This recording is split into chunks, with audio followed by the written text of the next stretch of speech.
Hello friends, welcome back to my YouTube channel Shikshan digital academy. English practice for TGT PGT exam की series में यह हमारा चौथा video है। इससे पहले मैं इस सीरीज में 3 वीडियो और अपलोड कर चुकी हूँ। अगर आपने अभी तक उनको नहीं देखा है तो आप इसी चैनल की प्लेलिस्ट में जाकर उनको देख सकते हैं। वीडियो शुरू करने से पहले अगर अभी तक आपने मेरे चैनल को सब्सक्राइब नहीं किया है तो इसे सब्सक्राइब कर लें तथा ज़्यादा से ज़्यादा लोगों को इसे शेयर करें जिससे और लोग भी इस चैनल से जुड़ सकें। तो चलिए अब शुरू करते हैं आज का वीडियो और देखते हैं अपनी स्पेलिंग्स को। सबसे पहली जो हमारी स्पेलिंग है वो है इनक्रिप्टेड। इनक्रिप्टेड का जो अर्थ होता है वो होता है कूट लेखन। कूट लेखन, इनक्रिप्टेड का अर्थ है कूट लेखन या कि कूट भाषा या कूट भाषा में कुछ लिखा हुआ। जैसे कि आप जानते हैं जो व्हाट्सएप है, व्हाट्सएप मैसेज जब हम किसी को करते हैं तो उसके ऊपर एक नोट लिखा हुआ आता है कि आपकी जो ये चैट है वो एंड टू एंड इनक्रिप्टेड है, यानी कि आप 2 ही लोग इन मैसेज को पढ़ सकते हैं। इसके अलावा कोई तीसरा जो व्यक्ति है वो अगर उनको पढ़ना चाहे तो उसके लिए जो वो मैसेज है वो एक कूट भाषा में दिखाई देंगे, तो इसे कहते हैं इनक्रिप्टेड। अगला जो हमारा शब्द है वो है कॉन्सोनेंटल। कॉन्सोनेंटल का अर्थ होता है व्यंजन। व्यंजन, जैसे कि इंग्लिश जो हमारी इंग्लिश होती है उसमें जो अल्फाबेट होते हैं वो 26 होते हैं, उसमें 5 वॉवल्स होते हैं और बाकी सारे कॉन्सोनेंट होते हैं। तो ये जो शब्द है कॉन्सोनेंटल उसी से बना है जिसका अर्थ होता है व्यंजन। अगला जो शब्द है हमारा वो है गायनिकोलॉजिस्ट। गायनिकोलॉजिस्ट का जो अर्थ होता है वो होता है प्रसूति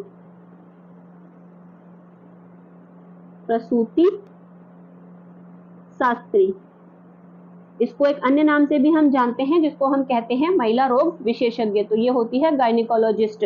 उसके बाद अगला जो हमारा शब्द है वो है कॉन्टेम्पटेबल। कॉन्टेम्पटेबल का जो अर्थ होता है वो होता है घिनौना। घिनौना, इसका जो अर्थ होता है वो होता है घिनौना। हमारा अगला जो शब्द है वो है कॉर्पोरल। कॉर्पोरल का जो अर्थ होता है वो होता है शारीरिक या मूर्त। शारीरिक, इसके साथ साथ इसका एक और अर्थ मूर्त भी होता है, मूर्त। तो इसके 2 अर्थ होते हैं। कॉर्पोरल यानी कि शारीरिक, जैसे कि आपने सुना होगा कि जो आज की हमारी नई शिक्षा नीति है उसमें जो बच्चे हैं उनको कॉर्पोरल पनिशमेंट देने के लिए मना किया गया, यानी कि उनको शारीरिक दंड आप नहीं दे सकते। तो ये जो शब्द है हमारा ये है कॉर्पोरल। अगला जो हमारा शब्द है वो है कॉम्प्रिहेंसिबल। कॉम्प्रिहेंसिबल शब्द का जो अर्थ होता है वो होता है सुबोध। सुबोध यानी कि आसानी से समझ में आ जाने वाला, तो ये होता है सुबोध। हमारा अगला जो शब्द है वो है फ्लफी। फ्लफी आपने सुना होगा, तो ये किसी रोएदार चीज को या फिर किसी मुलायम चीज को हम कहते हैं, या फूली हुई जो चीज होती है उसे हम कहते हैं फ्लफी। इसके बाद हमारा अगला जो शब्द है वो है डिफरेंशियल। डिफरेंशियल का जो अर्थ होता है वो होता है अंतर। इसका जो अर्थ होता है वो होता है अंतर। अगला जो शब्द है हमारा वो है डिसर्नमेंट। डिसर्नमेंट का जो अर्थ होता है वो होता है प्रभेद। प्रभेद। ये जो सारी स्पेलिंग्स हैं आप इनको अच्छे से याद कर लेना। अगला जो हमारा शब्द है वो है इन्वर्टेब्रेट। इन्वर्टेब्रेट का अर्थ जो होता है वो होता है अकशेरुकी। जैसे कि आपने साइंस में पढ़ा होगा कि 2 तरह के जानवर होते हैं, एक होते हैं कशेरुकी और दूसरे होते हैं अकशेरुकी। तो ये जो शब्द है हमारा इसका अर्थ है अकशेरुकी। इसके बाद हम बात करेंगे सिनोनिम्स और एंटोनिम्स की। तो सिनोनिम्स और एंटोनिम्स में हमारा जो पहला शब्द है वो है एरिगेन। एरिगेन का जो अर्थ होता है वो होता है आरोप लगाना। आरोप लगाना, एरिगेन का अर्थ होता है आरोप लगाना। इसके बाद इसके सिनोनिम्स देखते हैं। तो सिनोनिम्स का अर्थ जो है वो है सबसे पहला चार्ज। चार्ज का भी अर्थ यही होता है आरोप लगाना। ब्लेम, ब्लेम का अर्थ होता है दोष देना। एक्यूज का अर्थ होता है भी आरोप लगाना। और कंप्लेन का अर्थ होता है शिकायत करना। उसके बाद एंटोनिम्स है इसके। तो एंटोनिम्स है इसके एक्सकल्पेट। एक्सकल्पेट का जो अर्थ होता है वो होता है किसी को क्षमा कर देना। पार्डन का भी अर्थ होता है माफ कर देना, और जो कंडन का अर्थ होता है वो भी होता है माफ कर देना। इसके अलावा जो ये एक्सोरेट है इसका अर्थ होता है दोष मुक्त करना। अगला जो शब्द है हमारा वो है अपैथी। ये है अपैथी। अपैथी का जो अर्थ होता है वो होता है उदासीनता। उदासीनता मतलब जिसके अंदर कोई फीलिंग ना हो, जो उदासीन हो, तो ये है उदासीनता। अब इसके सिनोनिम्स की बात करें तो इसका जो सिनोनिम्स है सबसे पहला है अनकंसर्न। अनकंसर्न का जो अर्थ होता है वो होता है असंवेदनशीलता।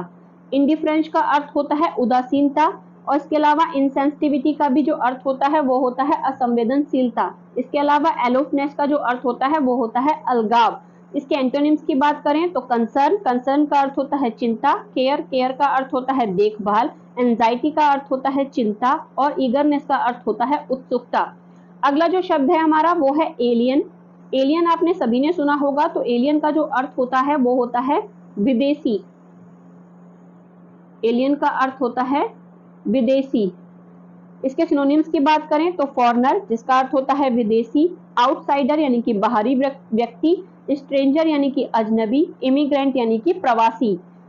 इसके एंटोनिम्स की बात करें तो नेटिव यानी कि वहां कहीं का मूल निवासी, सिटीजन का अर्थ होता है नागरिक, और रेसिडेंट का अर्थ होता है निवासी, और ऑक्यूपेंट का अर्थ होता है रहने वाला या किसी चीज को घेरने वाला।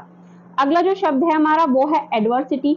एडवर्सिटी का जो अर्थ होता है वो होता है आपदा। एडवर्सिटी का अर्थ होता है आपदा, आपदा। इसके सिनोनिम्स की बात करें तो मिसफॉर्चून, इसका अर्थ होता है दुर्भाग्य, क्लैमिटी का अर्थ होता है विपत्ति, माइजरी का अर्थ होता है दुख, और अफ्लेक्शन का अर्थ होता है क्लेश। इसके अलावा इसके एंटोनिम्स की बात करें तो प्रॉस्पेरिटी, इसका अर्थ होता है समृद्धि, फॉर्च्यून का अर्थ होता है भाग्य, असिस्टेंस का अर्थ होता है सहायता, और फेवर का अर्थ होता है उपकार करना या उपकार। अगला जो शब्द है हमारा वो है एंटीक। एंटीक का जो अर्थ होता है वो होता है प्राचीन। एंटीक का अर्थ होता है प्राचीन। इसके सिनोनिम्स की बात करें तो पहला है एंशिएंट। एंशिएंट का अर्थ भी होता है प्राचीन। ओल्ड फैशन, ओल्ड फैशन का अर्थ होता है पुराने जमाने का। प्रीमिटिव, प्रीमिटिव का अर्थ होता है आदिम। ऑफ पास्ट का अर्थ होता है अतीत का। एंटोनिम्स की बात करें तो मॉडर्न, मॉडर्न का अर्थ होता है आधुनिक। रिसेंट का अर्थ होता है नवीन। नोवेल्टी का अर्थ होता है नवीनता। वोग्यू का अर्थ होता है प्रचलन, यानी कि जो चीजें आजकल प्रचलन में हैं यानी कि नई हैं।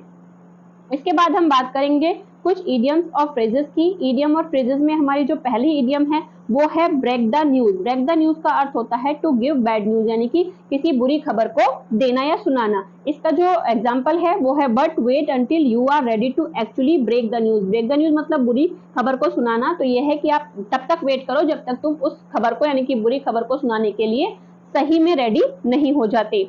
अगला जो इडियम्स है वो है बरी द हैस्ट। बरी द हैस्ट का अर्थ होता है साजिश को रचना, यानी कि शांति स्थापित, जो इसका यूज करते हैं वो करते हैं शांति स्थापित करने के सेंस में। जैसे कि आप इस सेंटेंस के जरिए इसको अच्छे से समझ पाएंगे कि India and Pakistan must bury the hatch to bring about peace to the region, कि इंडिया और जो पाकिस्तान है उसको साजिशें रचना बंद कर देना चाहिए इस जो रीजन है उसमें शांति स्थापित करने के लिए। अगला जो हमारा इडियम्स है वो है beside one self. Beside one self का अर्थ होता है अपना आपा खो देना या फिर अत्यधिक दुख महसूस करना। Due to the accidental death of his wife he was beside himself with grief, मतलब उसकी जो वाइफ थी उसकी एक्सीडेंटल मृत्यु के बाद वो क्या हो गया है, बहुत ही ज्यादा दुख में हो गया है, बहुत ज्यादा उसे दुख महसूस होता है। अगला जो इडियम्स है वो है बैड ब्लड। बैड ब्लड का अर्थ होता है मतलब खराब खून, इसका सीधा अर्थ है, लेकिन अगर इसको हम यूज करते हैं वो करते हैं कड़वे रिश्तों के सेंस में। The rights have created bad blood between the two communities. जब दंगे होते हैं तो वो दो कम्युनिटीज के बीच क्या करते हैं, रिलेशंस को खराब कर देते हैं, यानी कि बैड ब्लड वहां पर यूज किया जा सकता है। अगला जो हमारा इडियम्स है वो है black and blue. Black and blue का जो सीधा अर्थ आपको दिख रहा है वो तो यही है कि काला और नीला, लेकिन इसका जो अर्थ होता है वो होता है टू बीट माइजरली, यानी कि किसी को बुरी तरह से पीटना। जैसे हम हिंदी में कहते हैं कि मार मार के उसको लाल पीला कर दिया, तो वैसे ये है black and blue. The thief was beaten black and blue by the police, की जो चोर है उसको पुलिस ने बहुत बुरी तरह से पीटा। अगला जो हमारा इडियम्स है वो है beat about the bush. Beat about the bush का अर्थ होता है to talk is a round manner, यानी कि जो बातें मतलब कोई भी बात है तो उसको बात को गोल गोल घुमाना, उसको कहते हैं beat about the bush. We should always come to the point, हमको हमेशा पॉइंट पे आना चाहिए। And should not beat about the bush, और बातों को गोल गोल नहीं घुमाना चाहिए, ये इस सेंस में इस्तेमाल किया जाता है। अगला जो इडियम्स है वो है बीट द एयर, यानी कि इसका जो अर्थ होता है वो होता है to make useless effort. Useless effort का मतलब बेकार के प्रयास करना। जैसे you are just beating the air if you want to turn him into a bad good boy. अगर मतलब कोई भी बहुत ज्यादा बिगड़ा हुआ इंसान है और अगर आप कोई भी कोशिश करके ये चाहते हैं कि वो सुधर जाएगा, तो ये आप क्या कर रहे हैं, बीट द एयर यानी कि यूजलेस एफर्ट्स कर रहे हैं। अगला जो हमारा इडियम्स है वो है build castle in the air यानी कि हवा में महल बनाना या हवाई महल बनाना। इसका जो अर्थ है वो है टू मेक विजनरी स्कीम्स यानी कि बहुत दूरदर्शी स्कीम बनाना जिनका सच होना मतलब ना के बराबर है। Many people who live in dreams, बहुत से लोग जो सपनों में जीते हैं, build castle in the air, ये क्या करते हैं, वो हवा में महल बनाते हैं। अगला जो हमारा इडियम्स है वो है break the ice. Break the ice का सीधा सीधा है कि बर्फ को तोड़ना, लेकिन इसको हम किस सेंस में इस्तेमाल करते हैं, to speak first after prolong silence, मतलब बहुत ही ज्यादा देर चुप रहने के बाद, मतलब कोई मीटिंग या कोई कहीं पर कई सारे लोग बैठे हैं और वो बहुत देर तक शांत बैठे हैं, फिर उनमें से अचानक से कोई एक बोल पड़े तो उसको हम कहते हैं ब्रेक द आइस। जैसे in the meeting Rajesh broke the ice and suggest the plan to solve the problem, मतलब मीटिंग में क्या हुआ, राजेश ने ब्लॉक द आई मतलब कि पहले बोला वो और उसने साइलेंस को तोड़ दिया। अगला जो हमारा इडियम्स है और जो आखिरी भी है आज का वो है bring to book. Bring to book का अर्थ होता है सजा दिलाना, टू पनिश या फिर to call an account. Account का मतलब दायित्व यानी कि उसका जो उत्तरदायित्व है उसके लिए उसको याद करना या उससे पूछना कि मतलब तुम्हारा ये उत्तरदायित्व था तो अब इसका जवाब दो यानी कि जवाबदारी। There are other ways to bring to book a policeman who has broken the law, यानी कि कई सारे अलग भी रास्ते हैं जिससे हम जो पुलिस वाला है जिसने रूल्स को तोड़ा है उसको सजा दिला सके यानी कि ब्रिंग टू बुक कर सके उसको। तो ये तो थे हमारे आज के इडियम्स। इसके बाद हम बात करेंगे वन वर्ड सब्स्टिट्यूशन की। वन वर्ड सब्स्टिट्यूशन में जो हमारा पहला शब्द है वो है एक्सपैट्रिएट। एक्सपैट्रिएट का अर्थ होता है कोई ऐसा व्यक्ति जिसको उसके देश से निकाल दिया गया हो। A person who lives outside, वो बाहर रह रहा हो, कहां से, हर आउन कंट्री यानी कि अपने देश से। या फिर to vanish a person from his or her native country यानी कि उसके अपने देश से उसे बाहर निकाल दिया गया हो। इसका जो सीधा अर्थ होता है वो होता है निर्वासित, यानी कि एक वर्ड में अगर हम इसे कहें तो वो होता है निर्वासित, यानी कि किसी को उसके देश से निकाल देना यानी कि निर्वासित कर देना। अगला जो हमारा शब्द है वो है पायरोटेक्निक्स। पायरोटेक्निक्स का जो अर्थ होता है वो होता है the art of making fire work, यानी कि फायर वर्क का काम करने की जो कला होती है उसको हम पायरोटेक्निक्स कहते हैं। अगला जो शब्द है या अगला जो वन वर्ड है वो है एपिक्योर। एपिक्योर का जो अर्थ होता है वो होता है भोगवादी। भोगवादी या फिर चटोरा आप कह सकते हैं। One who is for pleasure of eating and drinking, जिसको खाने और पीने में ही मजा आता है उसको हम कहते हैं एपिक्योर। ये काफी इंपॉर्टेंट है। अगला जो हमारा शब्द है वो है फैटालिस्ट। फैटालिस्ट का अर्थ होता है भाग्यवादी, यानी कि जो भाग्य में विश्वास करता हो। One who believes in fate यानी कि भाग्यवादी, इसको कहते हैं भाग्यवादी। अगला जो शब्द है हमारा वो है फेमिनिस्ट। फेमिनिस्ट आपने बहुत ज्यादा सुना होगा, तो फेमिनिस्ट का जो अर्थ होता है वो होता है नारीवादी। One who work for the welfare of women, इसका जो एंटी होता है यानी कि एंटोनिम्स होता है वो होता है फिलोगाइनिस्ट।